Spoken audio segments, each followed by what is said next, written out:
Materi sebelumnya tadi ya, kita masih melanjutkan materi yang kedua tadi, masih bagian daripada talak ya, ucapan talak ya. Jadi tadi bingung juga ya sebelumnya ada materi, tapi ini tidak ada, jadi saya langsung loncat ke materi yang ke gugat cerai tadi ya. Karena kita masih masuk ke fokus talak ya, talak yang kemarin lanjutannya ya. Mengenai jika seorang mentalak istrinya dengan talak tiga, maka insya Allah ditilik dilihat jika dikehendaki dengan kata itu insya Allah itu karena mengambil berkat juga sahlah talaknya. Dan jika digandakinya dengan talak niscaya dengan talak maka tidak sahlah talaknya. Nah, jadi kita lihat dulu sini ya teksnya. Oke. Engkau aku talak dengan talak tiga. Ini eng ya. Mungkin salah. Eng. Huruf eng itu kan eng titik tiga. Jangan G. Ada huruf anunya Melayunya. Tanya kawan-kawan pian ya. Talak tiga insya Allah maka ditilik jika dikehendakinya dengan talak dikatakan insya Allah itu karena mengambil berkat juga insya Allah talaknya. Jadi kalimat ini penting ya pengucapan talak misalnya ya. Ikrar talak, ikrar talak dengan eh, itu aja deh ya, problematika saja karena ini banyak masalahnya. Problematika ikrar talak menurut uh, Syekh Al-Banjari dalam kitab menikah ya. Boleh pakai studi kasus di masyarakat pian ya. Apa dengan ucapan insya Allah. Nah ini insya Allah ini kan perlu kejelasan ya, perlu kejelasan ya.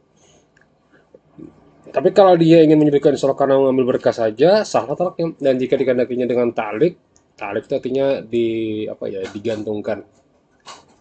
Jadi talik itu gini, misalnya jika aku talak ikam, jika ikam keluar rumah, nah, talikannya jika pakai jika, ya. Pakai ya, in. Insya Allah pada jelas, maka konteksnya tidak sahlah talaknya. Tapi ini berarti masuk pada kinayah. Jadi kalau talak itu ada syarih, ada kinayah teorinya, ada rukun rukun talak sama kayak tadi rukun talak, rukun sebagainya dan pada prakteknya juga perlu dilihat bagaimana ikrar talak itu diucapkan. Ya. Dan jika berkata seorang bagi istrinya, suami, eng ya, salah terus ya, eng. Kalau kah ini ada tik di atasnya. Ketik di atas jadi G. Bagi istrinya engkau talak dengan talak satu atau 100 talak atau 10 talak. Misalnya jatuhlah talaknya itu 3 talak saja. Nah ini juga kasus yang berbeda yang kayak kemarin kita bahas juga. Ikam talak dengan talak 1, 100, 3, sampai 10. Dan jika berkata ia baginya, nah ini salah lagi, engkau talak dengan isi langit dan bumi, ini saja jatuhlah talak itu 1 jua. Jika tidak pakai angka, kada angka, kotalak ikam sebanyak buih ya ada deh. Seisi air di laut. Nah, ini konteksnya satu aja. Dan jika berkatanya bagi engkau talak engkau dengan tengah 2 talak niscaya itulah talaknya itu 2 talak ya. Ada kau istilah setengah-setengah itu. Jadi istilahnya kalau 2 ya 2 saja. Ini kalau kalimatnya kalimat sareh tadi ya kita bahas kalau sareh ya. Nah, jadi problematika ikrar talak itu beda-beda. Ada yang mengatakan 1 talak, 2 talak. Ini kita baca misalnya ya biar cepat ya. Jadi analisa itu perlu banyak gitu. Jadi analisa itu gini, misalnya Anda membahas ini nih, satu tema ya. Ini analisa dulu, bahas bawahannya, pembahasan pian. Ini pembahasan pian apa? Panjang nih tentu materi ini. Ya. Ini pulang bermula, berarti materi baru lagi, panjang lagi gitu ya. Nah, kemudian bermula lagi, satu lagi analisa gitu. Satu lagi, ini banyak materi-materinya, masalah talak ya. Jika seorang istri ditalak dengan 1.000, maka jatuhlah talak 3. Jika seorang istri ditalak dengan perumpamaan seisangnya doang, maka jatuhlah talak 1. Jika perumpamaan kata iya, ini analisa, dijelaskan dikit-dikit. Ya. Bukan seperti ini, tapi dijelaskan ya. Kutal dengan tanggal 3, dengan tanggal 3 talak. Misalnya jatuhlah talak 3 itu talak. Dan jika berkata pada istrinya engkau kutalak dengan talak 3, maka satu talak, misalnya jatuhlah talak 2 itu. Jadi bahasa kitanya, ikam kutalak 3 kurangi 1. Nah itu. Maka jatuh talak 2. Salah sambat misalnya begayaan atau lagi sarik, biniku ikan mau talak 3, talak 1. Nah itu maka jatuh talak 1 pakai atau kurang 1 talak 2 jadi, atau kurang 2 kurang 1 ya. Bermula jika berkata seorang laki-laki bagi istri itu talak istriku Khadijah ya.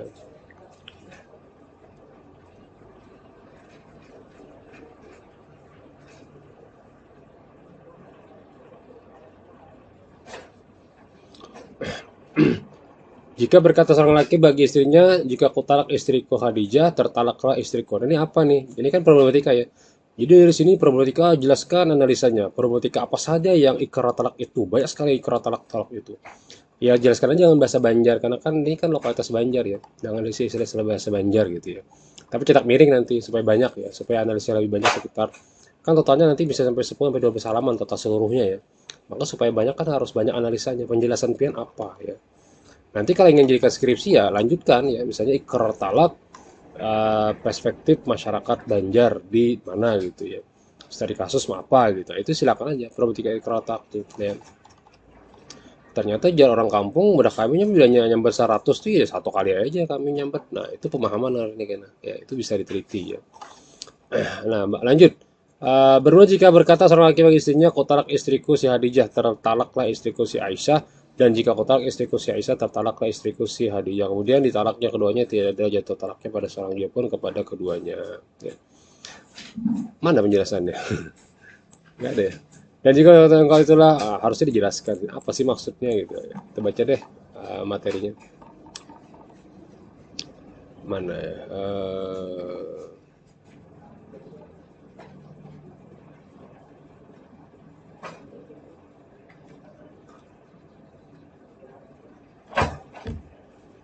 Allah. Ini ngarannya talak talik ya, betalik. Jika mau talak bila kau watak, nah jadi bila jadi watak talaknya. Tapi kadang ada apa ya? Jatuh, ini salah ya, banyak salahnya. Mohon dicek lagi ya teks-teksnya ya. Jangan sampai nanti ketika salah kawan-kawan yang ingin mengambil teks Anda malah salah juga ya. Ikuti kawan pian yang mau mengetik pakai apa gitu ya, ketikan Arabnya pakai apa supaya bisa juga nanti ketik Arab yang versi Melayunya. Ya memang lama ya, tapi ya sabar lah ya. Mana tadi?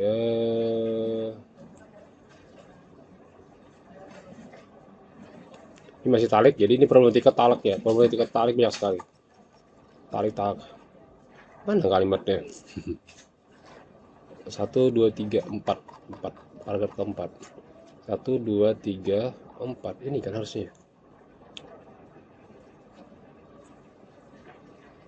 Ini apa nih? Dengan coba cek. Mungkin salah ketik kali ini ya. Lain Melayunya nih. Melayu Kurdi. Kurdi itu kayak ini. Ya. Daerah Kurdi, Kurdistan.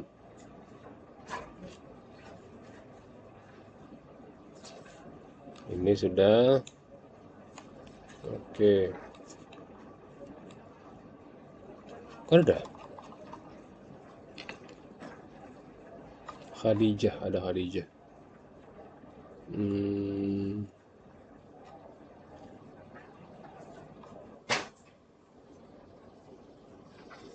mana Khadijah?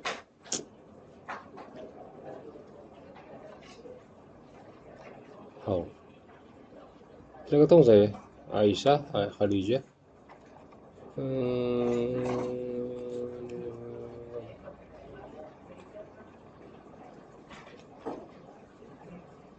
tidak ada materi ini. Nah, bermula berkata seorang laki bagi istrinya, jika engkau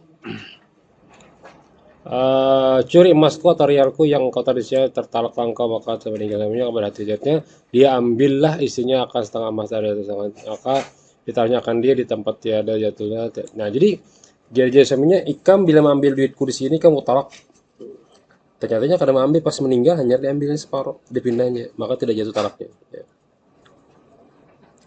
Meskipun jatuhnya bukan mencuri tapi khianat pada permintaan suami jadi suami kan kada boleh ya. Jadi harus ikuti permintaan suami, tidak boleh diambil. Mungkin di apa gitu, waris atau waris gitu ya. Ini sangat minim ya analisanya Anda ya. Tapi tidak apalah, tapi yang jelas nanti direvisi ya. Bagaimana sih bikin analisa nanti dibikin tugas akhir. Nah, jadi tugas akhir itu sebelum pian kumpul saya akan review kayak kemarin saya kirimnya. Jika revisi pian akan merevisi ulang. Jadi pertemuan ke-12 setelah materi selesai bagi yang mungkin pemateri pertama sampai ke-6 itu akan lebih dulu mengumpulkan karena mereka sudah lebih awal mengajukan apa ya materinya sementara pemateri yang mungkin 10 terakhir nama atau ya terakhir dari akhir sampai ke sekarang itu agak sedikit terlambat. Kenapa? Karena di setelah UTS ya. Harusnya UTS ini ya, tapi ya itu dibagi bagi dua ya. Nah, nanti saya akan cek dulu, cek isinya, nanti baru cek plagiasinya. Bila 30% lebih maka Anda akan revisi ya. Cek plagiasi ya. Bagaimana Pak yang cek plagiasinya? Sebenarnya nanti kita bisa cek ya, tapi kalau Anda yakin aja tidak plagiat, insya Allah tidak masalah ya. Tadi cara sudah diajarkan di pertemuan tadi ya. Nah, tentu tidak akan saya terima sampai selesai habis pertemuan ke-16, ada waktu sekitar 1 minggu, itu ada deadline terakhir. Jadi kalau tidak terkumpul juga materi yang disampaikan, berarti Anda tidak mengumpulkan tugas akhir atau UAS Anda, ya, sekaligus include UAS ya. Nah, gitu. Sementara untuk tugas ini saya hitung seperti jatuhnya kayak UTS ya.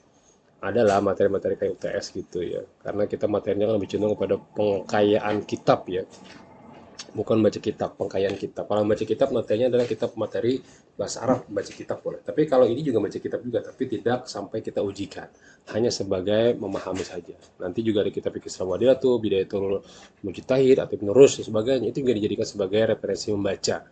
Ya, bukan berarti harus mahir membaca, tidak. Ya, yang penting kawan-kawan bisa memahami materi intinya. Nah, nanti itu ya.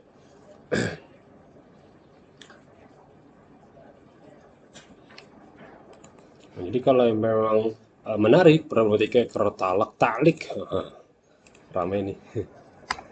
Ikrar talak taklik, ramai judulnya. Ikrar talak taklik. Ya, jadi banyak sekali kasus-kasus yang ditaklikkan. Nah, bikin aja nanti dalam bahasa Banjar cetak miring ya. Karena ikrar talak talak dalam kitab ini kan banyak. Nah, sekarang kita lihat dalam apa ya, dalam menurut masyarakat Indonesia Banjar seperti apa ikrar talak tadi ya, baik di perempuan kah ditanya orang tua atau sebagainya, atau dari KUA-nya aja kah gitu ya, atau pendapat siapa gitu, terserah. Yang penting Anda memiliki sebagai referensi informan yang Anda coba diskusikan gitu ya. Saling diskusi itu nambah keilmuan gitu ya.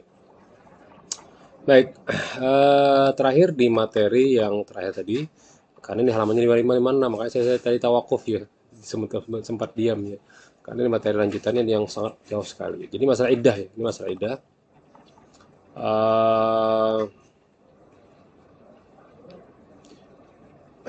Gini ya, permasalahan iddah ya. Pemahaman, boleh pemahaman ya. Pemahaman masyarakat apa terhadap 3 kali suci iddah perempuan yang diceraikan. Nah,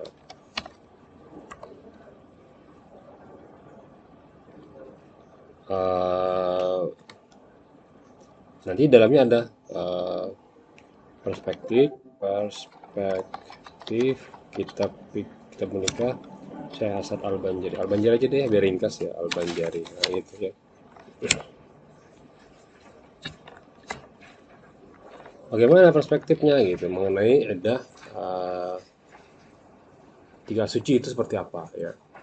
Nah, itu jadi masalah nanti. Apakah dihitung 3 kali suci itu dari haid dulu atau mens, maaf, haid suci, haid suci. Nanti 3 kali suci nih, haid habis dah, atau suci, haid suci, habis dah. Kan lebih cepat ya. Hampir satu 2 mingguan bedanya jika kita memahami salah satu koro itu ya. Dalam Quran kan salah satu koro, 3 koro itu apa? Apakah diartikan dengan suci atau daripada mensnya atau haid? Nah, boleh Anda tanya dengan masyarakat, menurut kalian apa bla bla bla. Jadi akan ketemu nanti di situ ya. Itu materinya boleh ini diambil, atau apa ya, tambahan dari kitab lain juga silakan ya. Jadi apa masalahnya masalah iddah. Apa sih iddah itu? Ya harus kosong rahimnya tujuannya. Kemudian harus jelas itu adalah iddah itu adalah wata yang apa, iddah yang diceraikan oleh suaminya ya.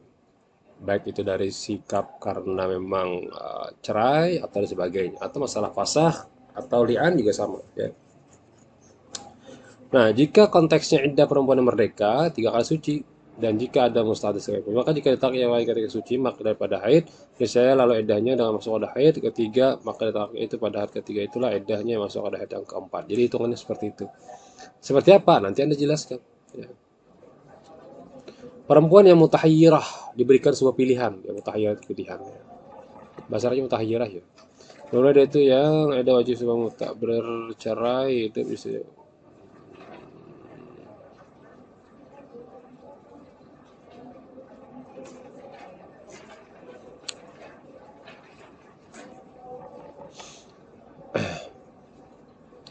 Maka dilihat jika tinggal bulan itu lebih banyak daripada 15 hari maka dibilangkan yang suci sekali. Nah, jadi hitungan iddahnya. Jadi Anda bisa meneliti nih ya hitungan iddah. Jadi hitungan iddah. Jadi ada subtema nanti hitungan iddah menurut iddah Al-Banjah aja deh ya. Hitungan iddah itu seperti apa? Supaya kita pahami dengan benar pemahaman masyarakat fakta lapangan dengan dari kitab seperti apa. Kadang aku aja bilangnya di talak suamiku jar talak satu iddahnya itu ya sampai ini ya suci dulu begitu haid suci nada tuh habis deh aku haid kalau udah nikah aja karena habis masa iddahku ya nah itu ya nah itu bisa diteliti tuh ya bahwa menurut masyarakat Banjar apa gitu ya ya ambillah 5 atau 10 orang perempuan yang mungkin pernah ya minimal paham tentang iddah gitu ya atau yang mungkin yang belum paham sama sekali tentang iddah ya nauzubillah aku cerai ya atau cerai pong cuma nah, berarti yang kita cerita siapa ya mungkin menurut KUA-nya itu sendiri boleh ya bertanya-tanya aja tanya-tanya ambil sampel orang-orang di KUA di situ yang perempuan gitu ya nah, gitu.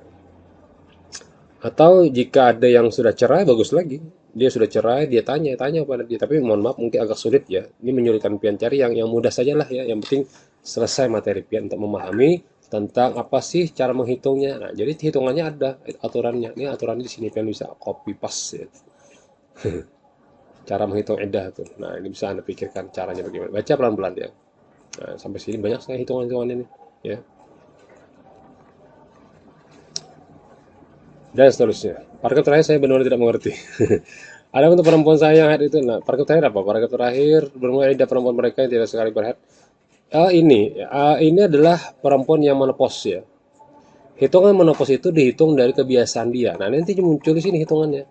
Nah, edah abangnya termasuk karena ada yang perempuan yang merdeka ya, ada yang normal, ada yang menopause ya, monopause ya, gitu ya sih bahasanya, monopause, gitu sih, ya, pokoknya itulah ya. Ada juga nanti budak bagaimana, tapi budak harus dibahas ya. Cukup ini saja ya, hitung-hitungan indahnya ya. Maka teorinya teori apa? Ya tentang teori nikah sama, teori cerai juga sama, kemudian teori iddah. Nah, silakan cari aja di Google Scholar. Nusan cari buku-buku ribet, cari Google Scholar aja. Cari iddah banyak sekali. Contoh gini. Ya. Misalnya saya mencari teori iddah. Nah, banyak kan di sini. Kalau Google umum nanti Anda plagiat ya. Kalau ini bisa dibaca banyak orang. Pengaplikasian udah belum. Kita coba dari tahun 2018 deh yang terbaru. Oh ada nih. Nah coba kita baca dari UGJ. Jurnal UGJ AC Hermetika soal pasca sarjana. EDA adalah bentuk masalah. Ini bisa di copy nih. Cuman jangan di copy copy pemahamannya aja. Oh ternyata ini maksud EDA. Nah, silakan kalau ingin mendalami lebih dalam lagi baca teksnya ya. Baca PDF-nya apa gitu ya. Tentang apa ini ya. Tet, udah selesai. Masuk ke materi lagi ya. Nah, jadi setelah dapat idenya mungkin ya tentang dari undang-undang dari KAI juga disebutkan dikit ya. Nah, tentu latar belakangnya Anda ceritakan saja ya permasalahan tentang edah. Jadi gini, kalau Anda mau bikin latar belakang masalah, Anda bikin pertanyaan dulu 5W 1H. Bikin pertanyaan 1, 2, 3, 4 sampai sebanyak-banyaknya pertanyaan yang Anda munculkan di pemikiran Anda, apa saja sih yang muncul dari pertanyaan masalah ini gitu. Makanya saya bilang kan ada diskusi ya. Nah, diskusi itu adalah mempertanyakan kepada kawan-kawan bagaimana proses masalahnya apa. Sehingga ketika ketemu masalahnya, Anda jawab. Nah, jawaban ini bentuk esai. Sehingga jadilah latar belakang. Ya, semua berapa? Kalau kita coba susun ya, ini saya coba ulang lagi. Sistematikanya kan ada judul ya, ada judul kemudian ada nama, kemudian abstrak ya. Abstrak. Abstrak itu isinya gini, tentang apa yang dicari, metode, hasilnya apa. Ini aja isinya. Kemudian pendahuluan ya latar belakangnya, tapi kita sepakat aja semuanya pakai pendahuluan ya, biar gampang. Pendahuluan ya. Anda bikin pertanyaannya. Ini contoh punya saya, kenapa meneliti ini? Apa yang menjadi fokus permasalahan?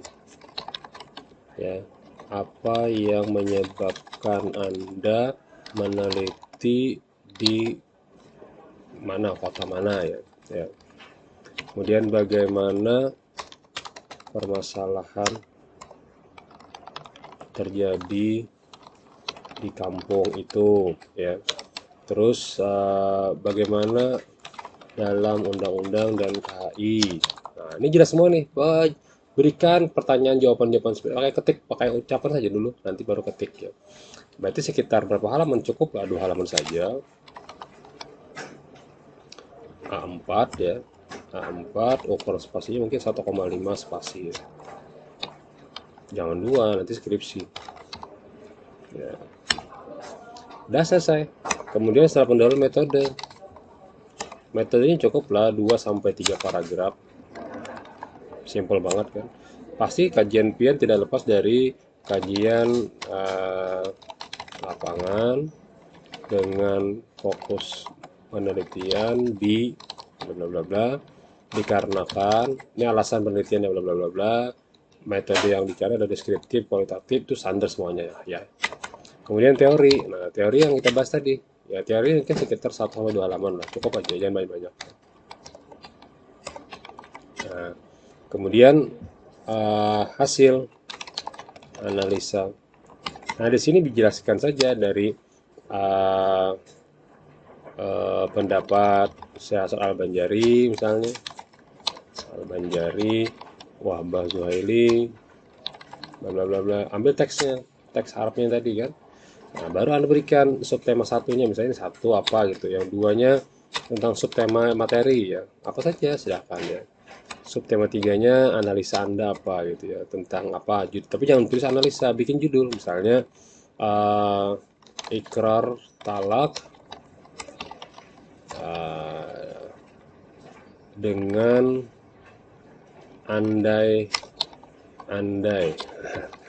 seterusnya ya. Baru setelah selesai analisa ini sekitar 2-3 halaman cukup lah, 2-3 halaman. Banyaknya referensinya ya, pakai Zotero tadi atau Mendeley supaya meyakinkan. Jadi sini sekitar 2 halaman, 3 halaman, tambah 2, 5 halaman, tambah 3, 8 halaman. Nah, cukup kan 8 halaman. Ya. Kemudian terakhir Anda ini boleh banyak-banyak, boleh terserah Anda mau berapa pun silahkan ya. Baru terakhirnya ada bagian kesimpulan. Nah, kesimpulannya mungkin cukup 3 paragraf atau 2 paragraf saja ya. 2-3 paragraf ya. Nah, kemudian daftar pustaka. Nah, ini tadi kalau banyak Anda mengambil dari jurnal-jurnal tadi, otomatis daftar pustaka Anda bisa sampai 2 halaman. Jangan dikit ya, banyaknya aja. Banyak yang baca punya orang lain, kutip halamannya tapi jangan dikopas ya. Kutip halamannya jangan kopas. Caranya ngutip itu gini, supaya Anda mungkin belajar. Ini kan saya copy ya. Saya ingin mengambil ini nih.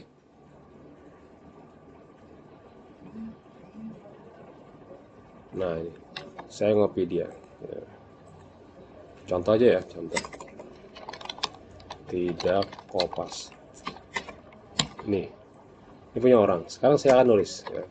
Saya baca, Ida adalah bentuk masa penantian seorang istri wanita melakukan pernikahan lagi setelah berpisah. Nah, jadi Ida merupakan masa tunggu yang dilakukan, kan beda ya, yang dilakukan oleh seorang perempuan yang telah diceraikan suaminya, baik ketika masih hidup atau sudah meninggal. Hukum iddah Hukum iddah untuk perempuan sudah dijelaskan.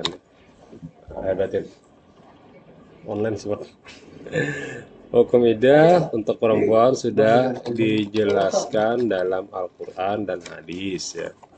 Nah, sehingga memunculkan banyak pertanyaan,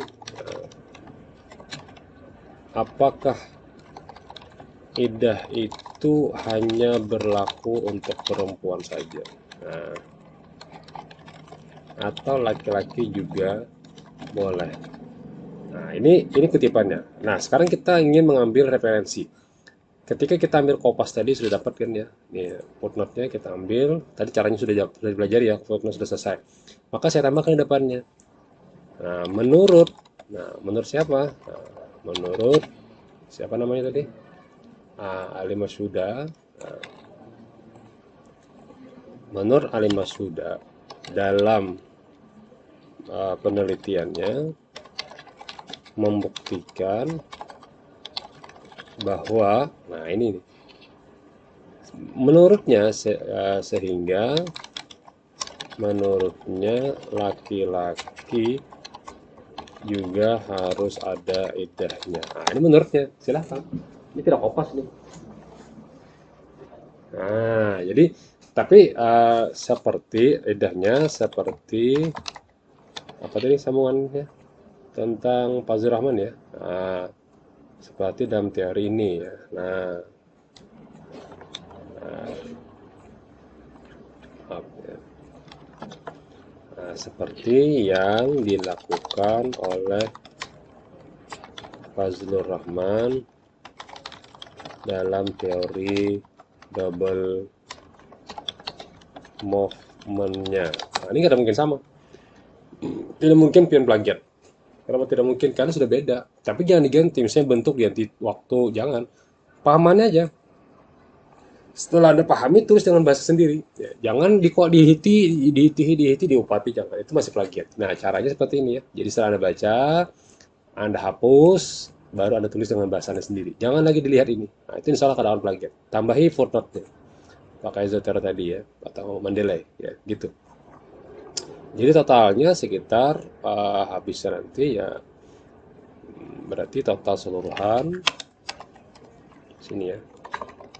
Total seluruhan minimal sekitar 10 halaman sampai 12 atau 13 halaman. Ya. Seluruh. Jadi maksimal 13 minimal 10 halaman ya. 4 spasi 1,5. Nah, itu font terserah Anda ya, terserah mau Garamond kah atau Times Roman terserah, tapi kalau nyaman tuh Garamond tuh nyaman dibaca biasanya. Nah, ini Garamond. Jadi ini ya, diingatkan jangan sampai salah, nanti akan kita cek, setelah itu baru kita cek plagiasinya. Mudah-mudahan kawan-kawan sudah bisa, jadi ketika yang sudah maksimal bisa, insya Allah skripsi pian gampang ya. Baik, demikian. Jazakumullah khair jaza. Subhanakallahumma wa bihamdika asyhadu an la ilaha illa anta astaghfiruka wa atubu ilaik. Terima kasih atensinya.